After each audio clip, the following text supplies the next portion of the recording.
Hello दोस्तों, मैं ऋषि आनंद आप लोगों का स्वागत करता हूं मेरे ऑफिशियल यूट्यूब चैनल पर जिसका नाम है वैदिक गणित।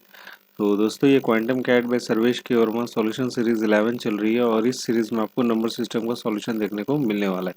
ये नंबर सिस्टम का पार्ट 17 है और इस पार्ट में आपको क्वेश्चन नंबर 81 से लेके क्वेश्चन नंबर 85 तक के सॉल्यूशन देखने को मिलेंगे। मतलब कुल मिला के यहाँ पे कितने सवाल होंगे आपको? कुल मिला के यहाँ पे आपको 5 क्वेश्चंस के सॉल्यूशन देखने को मिलने वाले। और ये पांचों क्वेश्चन अपने आप में बहुत ही अच्छे सवाल हैं, सारे कंसेप्चुअल सवाल हैं। ठीक है। और ये पांचों क्वेश्चन जो होंगे ना वो आपको क्वांटम कैट बुक के होंगे, जो कि सर्वेश के और द्वारा लिखी गई बुक है। तो इसी बुक का आपको यहाँ पे सॉल्यूशन देखने को मिलने वाला है। ठीक है। काफ़ी अच्छी बुक है। अगर आप जेट का प्रिपरेशन करो या फिर IIFT हो गया या फिर स्नैप का एग्जामिनेशन हो गया या फिर मैट का एग्जामिनेशन हो गया या फिर कैट का एग्जामिनेशन हो गया, तो ये बुक काफ़ी अच्छी बुक है, इससे आप प्रैक्टिस कर सकते हो। ठीक है। अगर आप SSC CGL का प्रिपरेशन कर रहे हो या फिर CHSL का एग्जामिनेशन हो गया या फिर IBPS बैंक PO क्लर्क हो गया, तो कॉन्सेप्ट के लिए बुक बहुत ही अच्छी है, वो इससे प्रैक्टिस कर सकते हैं। ठीक है। इनमें से कोई भी एग्जामिनेशन का अगर आप प्रिपरेशन कर रहे हो तो ठीक है। तो दोस्तों, अगर आपको इस वीडियो का अगर आपको PDF फॉर्मेट चाहिए होगा तो उसका लिंक आपको नीचे डिस्क्रिप्शन बॉक्स में मिल जाएगा। आप चाहो तो डाउनलोड करके अपने फ्यूचर रेफरेंस के लिए रख सकते हो। साथ ही साथ जो मेरा व्हाट्सएप का जो ग्रुप है या फिर जो मेरा टेलीग्राम का ग्रुप है, वहाँ पे भी मैं डाल देता हूँ लिंक। आप वहाँ से भी ले सकते हो, वीडियोस के भी लिंक और PDF के भी लिंक मैं वहाँ पे आपको प्रोवाइड कर देता हूँ। ठीक है। और व्हाट्सएप का लिंक और टेलीग्राम का लिंक आपको नीचे डिस्क्रिप्शन बॉक्स में मिल जाएगा, आप चाहो तो मेरे साथ जुड़ सकते हो। ठीक है। तो चलिए दोस्तों, लेट नहीं करते हैं, 5 क्वेश्चन है, जल्दी से उसका सॉल्यूशन देख लेते हैं।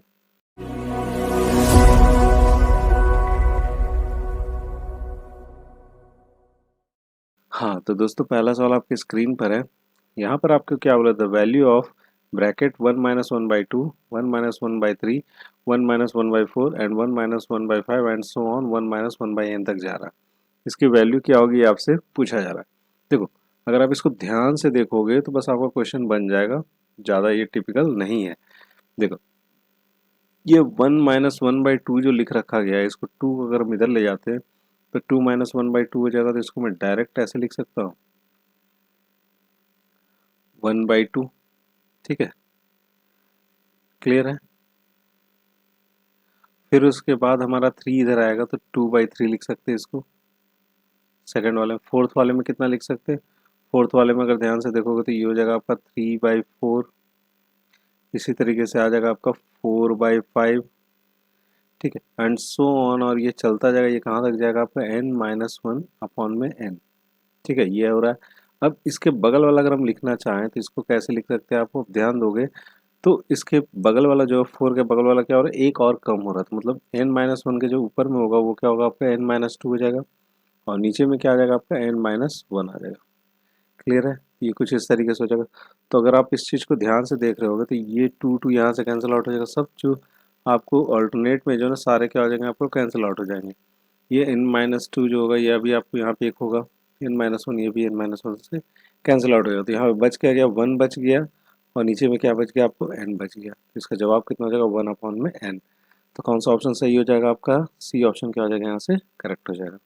क्लियर है? समझ गए इस सवाल को? सिंपल सा ही सवाल था। ठीक है, चलिए अगला सवाल देख लेते हैं। हाँ, तो दोस्तों अगला सवाल आपकी स्क्रीन पर है। अगला सवाल ये है कि the minimum and maximum possible values of x upon y where x is greater than equal to 2 and smaller than equal to 8 and y is greater than equal to 16 and smaller than equal to 32 respectively are। ठीक है, देखिए हमें x upon y का minimum और maximum value निकालना, जिसमें x की जो वैल्यू होगी ना वो 2 से बड़ा या इक्वल होगा या फिर x की वैल्यू 8 से छोटा या 8 के इक्वल होगा। उसी तरह से y का जो वैल्यू 16 से बड़ा या इक्वल होगा या 32 से छोटा या इक्वल होगा। ठीक है, तो चलो सबसे पहले हम लोग निकालते हैं मिनिमम वैल्यू। तो मिनिमम के लिए क्या हो जाएगा आपका? x अपॉन वाई का मिनिमम वैल्यू निकालना। तो ध्यान से ये चीज़ समझना कि minimum value x upon y का मिनिमम वैल्यू तब हो सकता है जब x की वैल्यू क्या लें हम लोग? मिनिमम लें, और y की वैल्यू क्या लें हम लोग? मैक्सिमम लें। समझ रहे बात को? तब ना ये टोटल जो होल मिला के इस फ्रैक्शन की जो वैल्यू होगी वो मिनिमम होगी। तो x का कितना आपको? x है आपको 2 और 8 के बीच में, इसका मिनिमम वैल्यू कितना हो सकता है? 2 हो सकता है, तो 2 हमने लिख लिया। और y का मैक्सिमम वैल्यू कितना हो जाएगा आपको? 32 हो जाएगा। यहाँ से कितना आ जाएगा आपको? 1/16। ये हो जाएगा आपका मिनिमम वैल्यू। ठीक है, अब दूसरा देख लेते हैं हम मैक्सिमम वैल्यू। तो मैक्सिमम वैल्यू निकालना किसका, एक्स अपॉन वाई का। तो मैक्सिमम वैल्यू तभी हो सकता है जब हम एक्स का वैल्यू मैक्सिमम लें और वाई का वैल्यू क्या ले लें हम लोग, मिनिमम ले लें। तो एक्स का वैल्यू मैक्सिमम कब होगा, 8 पर होगा, ठीक है, 8 हो गया। और वाई का वैल्यू मिनिमम कब होगा, आपको 16 पे होगा, 16 हो गया। तो इसका हो जाएगा आपका 1/2। तो मैक्सिमम वैल्यू कितना होगा, 1/2 और मिनिमम वैल्यू हो गया 1/16। तो कौन सा ऑप्शन सी हो जाएगा हमारा, बी ऑप्शन हो जाएगा यहाँ से करेक्ट हो जाएगा। क्लियर है बात, यहाँ तक समझ गए इस सवाल को। बढ़ा जाए, अपना अगला सवाल देख लेते हैं। हाँ तो दोस्तों अगला सवाल आपकी स्क्रीन पर है। अगला सवाल ये कि a rectangular floor in my office has its equal area to 56 metre square. The minimum number of tiles required if all tiles are in the square shape is. ठीक है, देखिए एक रेक्टेंगुलर फ्लोर है ऑफिस का, उसकी area कितनी floor की, आपको 56 मीटर स्क्वायर है। अब पूछा क्या जा रहा है कि जब सबसे कम number of, minimum number of tiles हमें चाहिए और वो टाइल्स होना चाहिए आपको किसमें, स्क्वायर के शेप में होना चाहिए। ठीक है, तो देखो यहाँ पे एरिया जो दे रखा है रेक्टेंगुलर बोला गया, तो रेक्टेंगुलर फ्लोर बोला गया तो क्या लिख सकते हैं हम लोग, L into B is equal to 56 हो जाएगा, 56 मीटर स्क्वायर। ठीक है, अब हमसे जो टाइल्स का पूछा गया है, टाइल्स का क्या बोला गया, टाइल्स हमारा स्क्वायर है, तो टाइल्स हम बोल सकते हैं कि ए स्क्वायर होगा। साइड अगर ए लेके चलते हैं तो एरिया कितना हो जाएगा आपका, ए स्क्वायर हो जाएगा। ठीक है, तो नंबर ऑफ टाइल्स हमने एन ले लिया और ए स्क्वायर कर लिया, इधर में इक्वल टू कितने बराबर हो जाएगा, 56, क्योंकि इसी में हमें सजाना है, टाइल्स को लगाना है। ये 56 के बराबर होगा, तो यहाँ से एन की वैल्यू कितनी हो जाएगी, 56 अपॉन में कितना हो जाएगा, ए स्क्वायर। अब एन जो होना चाहिए मेरा मिनिमम होना चाहिए, सबसे कम से कम नंबर का कितना हम लोग यहाँ पे ले सकते हैं। तो यहाँ पे ध्यान देना, अगर हम 56 का 56 क्या क्या हो सकता है, एक तो हो सकता है 1 इंटू 56 एल इंटू बी अगर लेते हैं, अगर हम इधर लेंथ ले ले इधर ब्रेथ ले ले तो कुछ इस तरीके से हो जाएगा। ठीक है, अब उसके बाद क्या ले सकते हैं हम, 2 हो सकता है, यहाँ पे 28 हो जाएगा, 3 तो हो नहीं सकता, फिर 4 हो जाएगा और ये 14 हो जाएगा। ठीक है, फिर उसके बाद आ जाएगा आपका 7 इंटू 8 आ जाएगा, कुछ उस तरीके से, इस तरह से मल्टीपल में हो सकता है लेंथ इंटू ब्रेथ। ठीक है, अब देखो यहाँ पे ध्यान समझना, अब ए का वैल्यू हमें कितना लेना, मिनिमम लेना।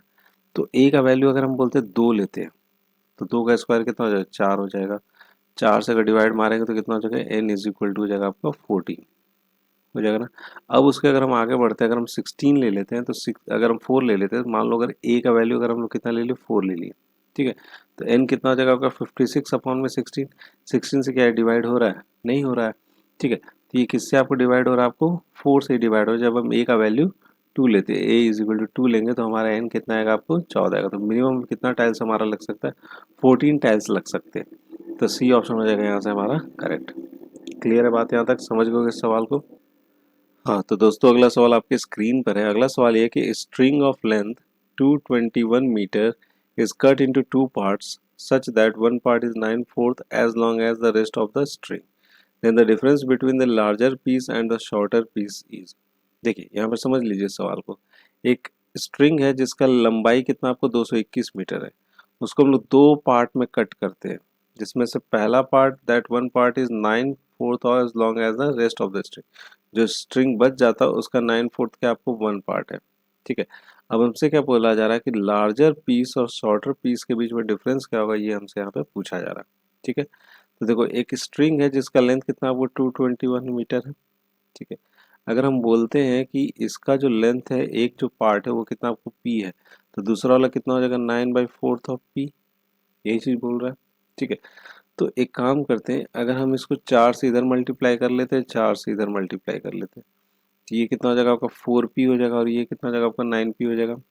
तो इस रेशियो में बटेगा, तो हम ये चीज बोल सकते हैं 221 है, वो कौन कौन से रेशियो में बट रहा है आपको, एक तो 4 हो रहा है और एक कौन हो रहा है आपको 9 हो रहा है। ठीक है, तो ये दोनों को जोड़ेंगे तो 9 4 कितना होता है 13, 13 से अगर हम डिवाइड मारते तो ये हो जाएगा आपका कितना, 17 हो जाएगा। ठीक है, अब यहाँ से ध्यान देने वाली बात क्या है कि ये तो हो जाएगा आपका शॉर्टर पार्ट और ये क्या हो जाएगा आपका लार्जर पार्ट। ठीक है, लार्जर पीस हो जाएगा तो दोनों में डिफरेंस निकालना, तो 9 - 4 कितना हो जाएगा 5, तो 5 कितने हो जाएगा आपका 70 से मल्टीप्लाई का, ये कितना हो गया 85 मीटर। तो दोनों के बीच में डिफरेंस कितना आपको 85 मीटर है, तो सी ऑप्शन हो जाएगा यहाँ से करेक्ट। क्लियर है, यहाँ तक समझ गए इस सवाल को। बढ़ा जाए, अपना अगला सवाल देख लेते हैं। हाँ तो दोस्तों अगला सवाल आपके स्क्रीन पर है और ये इस वीडियो का अंतिम सवाल है। इस सवाल में क्या बोला जा रहा है, total number of prime numbers between 1 and 200 is. देखिए 1 से लेकर 200 के बीच में कितने प्राइम नंबर्स होंगे, ये हमसे पूछा जा रहा है। ठीक है। तो सिंपली देखो इसको याद ही कर लो, 1 से लेके 100 तक जो होते हैं ना, उसमें आपको 25 प्राइम नंबर्स होते हैं। ठीक है, इसको याद कर लेना होगा। 25 नंबर्स होते हैं, 25 नंबर प्राइम नंबर्स होते हैं। ठीक है, और 100 से लेके जो 200 होंगे वो कितने होते हैं आपको, 21 प्राइम नंबर्स होते हैं। ठीक है, 21 क्या होते हैं आपको, प्राइम नंबर्स होते हैं। हमें 1 से लेकर 200 पूछा जा रहा है, दोनों को जोड़ दो तो ये हो जाएगा आपका कितना, 46। तो टोटल कितने रहेंगे हमारे पास, 46 total prime numbers. B option हो जाएगा यहाँ से करेक्ट। क्लियर है, समझ गए इस सवाल को भी। ठीक है, तो इस चीज़ को याद कर लो, उतना इसमें कैलकुलेट करने की ज़रूरत नहीं है, खोजने की ज़रूरत नहीं है, ये याद कर लेना। ठीक है, तो ये दोस्तों आपको ये वीडियो कैसा लगा, प्लीज़ आप मुझे कमेंट बॉक्स में कमेंट करके ज़रूर बताइएगा। अगर पसंद आया तो लाइक ज़रूर कीजिएगा और अपने दोस्तों के साथ भी शेयर ज़रूर कीजिएगा। ठीक है, तो एट लास्ट दोस्तों, thank you so much for watching your video and best of luck for your future.